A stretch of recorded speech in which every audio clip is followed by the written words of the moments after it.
You know, it's unfortunate for the families of the hostages, Maria, that this is so public, especially we're hearing reports from credible outlets, you know, Washington Post, Axios, and others saying that the deal is imminent, but then the White House sort of has to walk it back.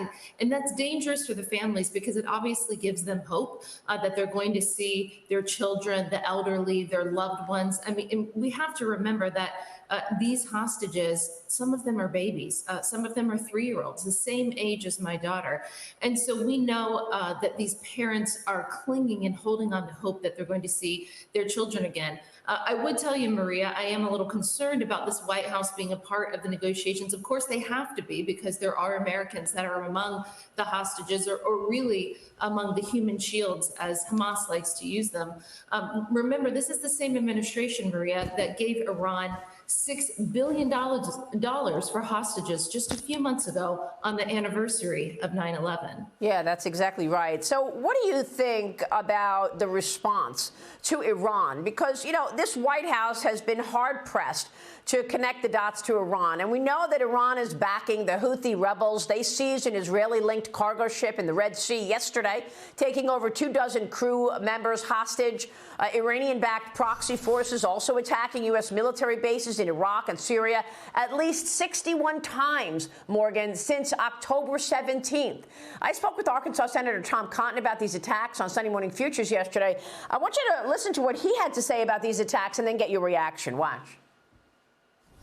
And Iran has attacked American forces more than 60 times in just the last month. That makes probably more than 125 times since Joe Biden took office. But in the last month alone, more than 60 times. We've only hit back 3 times. We've only hit back against sites that are either empty or only has Iran's proxies. Obviously, this is doing nothing to scare or deter the Ayatollahs. We're going to have a mass casualty attack against the United States forces in the Middle East unless President Biden scares the Ayatollahs straight. I don't think he's exactly shaking in his boots right now, Morgan. Your thoughts? Well, I watched that interview live yesterday with Senator Cotton. Great interview, Maria, on many topics. And I completely agree with the senator. First of all, we have already had a mass casualty event from terrorist groups that are backed by Iran. And that's, of course, the 30-plus Americans, 31 Americans that were killed by Hamas, which we know, of course, is a terrorist group that gets their funding, that gets their equipping, their direction operationally from Iran. We also know that the Houthis, who are interdicting ships, who are trying to send missiles to Israel, that has been interdicted by the U.S. That is another Iranian-backed group that we spent over a year in the Trump administration, Maria. We spent over a year designating them as a terrorist organization. In the first few weeks of the Biden administration, they lifted that designation. They got no negotiation, no concessions for it. And what do you see today? Iran, of course, backing the Houthis, and they are directly threatening our allies and our own interests in the Middle East, throughout the Middle East. Pulling back the bigger picture here, Maria, what is Iran trying to do? They want to control the region, and they want the U.S. out of the region. So they're going to continue these attacks on U.S. bases. They're kind of like a toddler, right? They're going to push and push and push and see where the line is from the Biden administration. Yeah. We had a very clear line in the Trump administration, was that they could not harm any Americans. And especially after we took out Qasem Soleimani, the Ayatollah knew where our red lines are. Unfortunately, this administration abandoned the maximum economic pressure campaign. They abandoned our policies against the Islamic Republic of Iran. And so they're going to keep attacking. They're going to keep pushing until they figure out the ultimate goal is to get us to leave entirely out of the Middle East. Yeah, and I'd like to know why. Why this soft approach toward Iran? Why enable Iran to generate billions of dollars in oil revenue so that they could use that money to support these terrorist groups? The same approach as China. Again, the Trump administration, with Mike Pompeo's assistance and your help and your entire team there, you pushed back on communist China. And Joe Biden walks into the Oval Office and completely reverses the Trump administration's policy to the extent that we are in a severe situation with China's aggression. Here's General Jack Keane with me yesterday. Watch this. China operates in its own national interest. And the only thing that I've seen it in terms of impacting its behavior is when it's confronted. And I don't believe these meetings are going to serve that kind of interest. China walks away from the meetings. They certainly publicize them as an information tool back home. Certainly that standing ovation that President Xi got, I'm telling you, is going to play over and over and over again. To have American business leaders doing something like that, I think is something outrageous. China is conducting the most comprehensive penetration of American civil society by its cyber espionage campaign in the history of the United States. I read in between the lines, and I think the FBI in China counter it is somewhat overwhelmed. They're not saying that, but I believe that's probably where we truly are. Unbelievable comments from Jack Keane, Morgan. The most comprehensive penetration of America in terms of surveillance anybody has ever seen.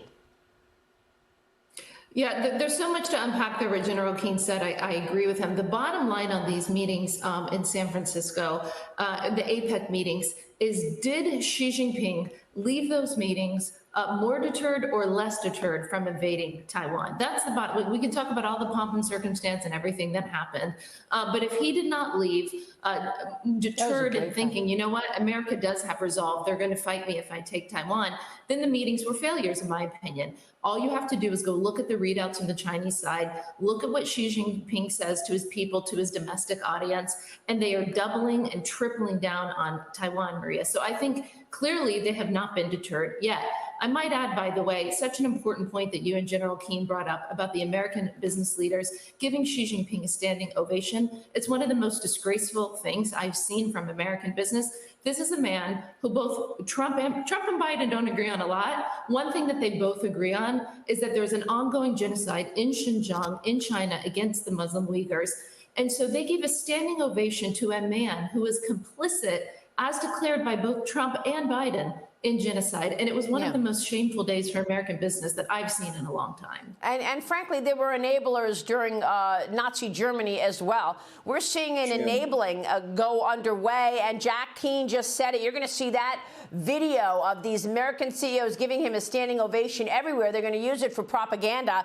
But look, the tone is set from the top, Morgan. The tone is set from the top. If these CEOs see going into China and trying to, sell to 1.4 billion people, if that's okay, and the tone is set from the White House that, yes, go ahead, go into China and do business, ignore all of this aggression, that's what they're going to do. Well, yeah, it's hard to ignore it when the president's own family has been complicit for years in doing business with China, and especially made a lot of money whenever Biden was vice president.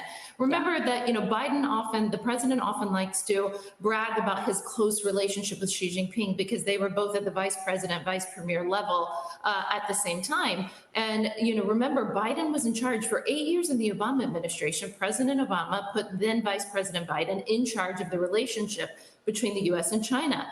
And he spent a lot of time being wined and dined by the Chinese. Everything that Xi Jinping promised Obama in the Rose Garden, in that Rose Garden ceremony, I think it was 2015, they have backslid on. So they haven't been able to keep their promises. They understand all of these people that are in the Biden administration now were their same interlocutors in the Obama administration. And they certainly understand what they can get away with. So I think what President Biden and his team are trying to do is the same thing that they did with Putin as it relates to the Ukraine. It's the same thing that they've done with Iran. This is not something new. They don't want things to escalate. So, Maria, in order for things not to escalate, they think that they have to appease, that they have to pacify, that they have to talk sweetly to these people, and somehow that will stop escalation. I think they're actually begging for more war by these actions. Well,